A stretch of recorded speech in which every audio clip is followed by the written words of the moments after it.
नमस्कार। उत्तर प्रदेश विधानसभा का आज से बजट सत्र आरंभ हो रहा है। 20 तारीख को राज्य सरकार बजट पेश करेगी। संकेत है कि इस बार योगी सरकार का बजट 7.5 लाख करोड़ की सीमा को पार कर जाएगा। उत्तर प्रदेश के हिसाब से यह आंकड़ा बड़ा है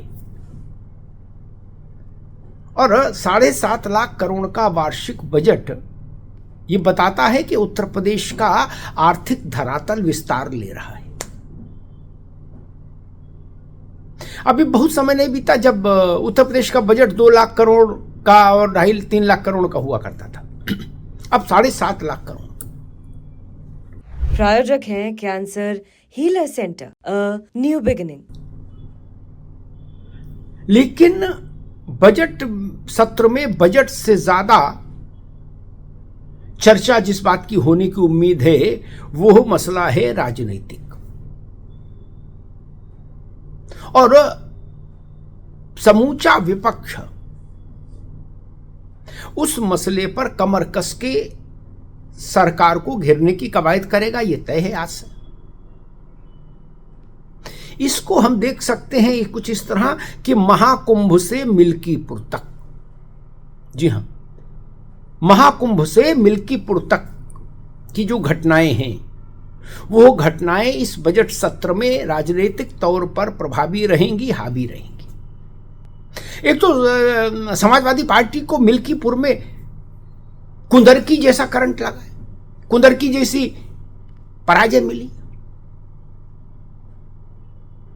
सभा के पोस्टर वो आए थे जो फैजाबाद के सांसद लोकसभा के अवधेश प्रसाद, उनके बेटे की ऐसी पराजय। मिल्कीपुर में पीडीए की अवधारणा बिखर गई, ऐसा लगता है। समाजवादी पार्टी अपना परंपरागत वोट भी सहेज कर नहीं रख पाई। इसलिए मैंने कहा कि वो मिल्कीपुर कुंदरकी पार्ट 2 मान लीजिए। तो स्वाभाविक है उस पर जो क्षोभ है, जो नैराश्य है समाजवादी पार्टी में, वो इस बजट सत्र में झलकेगा और दिखेगा। स्वाभाविक है उस पर आरोप प्रत्यारोप होंगे। सपा कहेगी कि जैसा मिल्कीपुर में पराजय के बाद समाजवादी पार्टी ने कहा था कि हम हारे नहीं, हमको हराया गया है, लूट हो गई वोट की, 2027 में जवाब देंगे। उसी दिशा में, उसी धारा पर इस बजट सत्र में भी दो हाथ होंगे सत्ता पक्ष के साथ समाजवादी पार्टी के। और दूसरा बड़ा विषय है महाकुंभ। योगी सरकार इस महाकुंभ को अद्वितीय, अविस्मरणीय, अकल्पनीय बताने में कोई कसर नहीं रखेगी, स्वाभाविक भी है। जिस वक्त हम लोग बात कर रहे हैं उसी वक्त तक 54-55 करोड़ लोग स्नान कर चुके महाकुंभ में। हिंदुस्तान में हिंदुओं की आबादी, सनातन धर्म मानने वालों की आबादी 110 करोड़ के आसपास एक आकलन कहता है। 110 करोड़ की आबादी और उसमें से 55 करोड़ लोग कुंभ नहा गए, यानी ठीक आधा।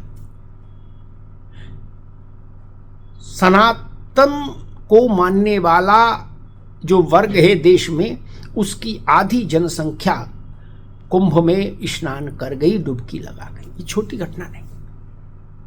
और ये भी ठीक है कि इस धरती के किसी भूभाग पर ऐसा बड़ा जन समागम कभी न हुआ, न हो सकता है कहीं और अभी कुंभ में लगभग 9 दिन बाकी हैं। माना जा रहा है 60-65 करोड़ पर जाके कहीं ये जन समागम का सैलाब रोकेगा। कुंभ की व्यवस्थाओं की भी आंकड़े हैं सामने, व्यवस्थाओं के रिकॉर्ड भी बन रहे हैं वैश्विक स्तर पर। और दूसरी तरफ कुंभ में 29 जनवरी को ही भगदड़ का मसला भी है। और अभी नई दिल्ली रेलवे स्टेशन पर जो भगदड़ हुई कुंभ यात्रियों के बीच में, वो मसला भी है। विपक्ष इन दोनों विषयों को उत्तर प्रदेश की विधानसभा में पूरी ताकत से उठाएगा। आपने देखा होगा कि अखिलेश यादव ने 29 जनवरी को जो भगदड़ हुई थी, उस भगदड़ के विषय को लगभग वो रोज ही किसी न किसी रूप से उठाते रहे। उन्होंने छोड़ा नहीं उस विषय को। समाजवादी पार्टी ने उस विषय को पकड़ कर रखा है। तो इस बार विधानसभा के पटल पर समाजवादी पार्टी और भारतीय जनता पार्टी के बीच इसको लेकर टकराव दिखेगा तीखा। अब अखिलेश यादव तो सदन में है नहीं तो अखिलेश यादव और योगी आदित्यनाथ के बीच दिख सकता था कुछ चिनगारियों का आदान प्रदान। अब तो माता प्रसाद पांडे हैं, शिवपाल जी समाजवादी पार्टी की ओर से। लेकिन मुझे लगता है समाजवादी पार्टी इस पर बेहद आक्रामक अंदाज में अपनी रणनीति को आकार देगी और वैसा ही काउंटर भारतीय जनता पार्टी और सरकार भी करेगी, जो ये बताएगी कि कुंभ ने कैसे पूरे दुनिया में भारत का मान बढ़ाया है, कैसे सनातन जागृति का काल है ये, और कैसे सनातन के प्रति उत्साह उल्लास दिख रहा है। पूरे देश में एक नया आलोड़न हो रहा है। प्रयागराज हो, काशी हो, अयोध्या जी हो, सब जगह लग रहा है कि कुछ बदल गया है। इतनी भीड़ कभी इन धामों में नहीं आई, कभी नहीं आई। तो कुछ तो बदला है, वरना काशी में, अयोध्या में इतनी भीड़ क्यों?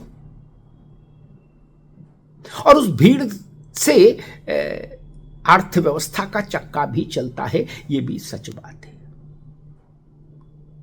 कुंभ में 7,500 करोड़ रुपया दिल्ली और लखनऊ मिला के खर्च हुआ सरकारी, 7,500 करोड़, जिसमें इंफ्रास्ट्रक्चरल प्रोजेक्ट्स भी शामिल हैं, बुनियादी ढांचे के विकास के, जो कुंभ के बाद भी रहेंगे, उपयोग में आएंगे जनता के। और 7,500 करोड़ लगा के माना जा रहा है कि 3 लाख करोड़ से ज्यादा का इजाफा अर्थव्यवस्था में होगा उत्तर प्रदेश की और देश की। 3 लाख करोड़ से ज्यादा का। अब 7,500 करोड़ लगाकर खर्च करके 3 लाख करोड़ का की आय अर्थव्यवस्था में विस्तार स्वाभाविक है, एक बड़ा आर्थिक घटनाक्रम है।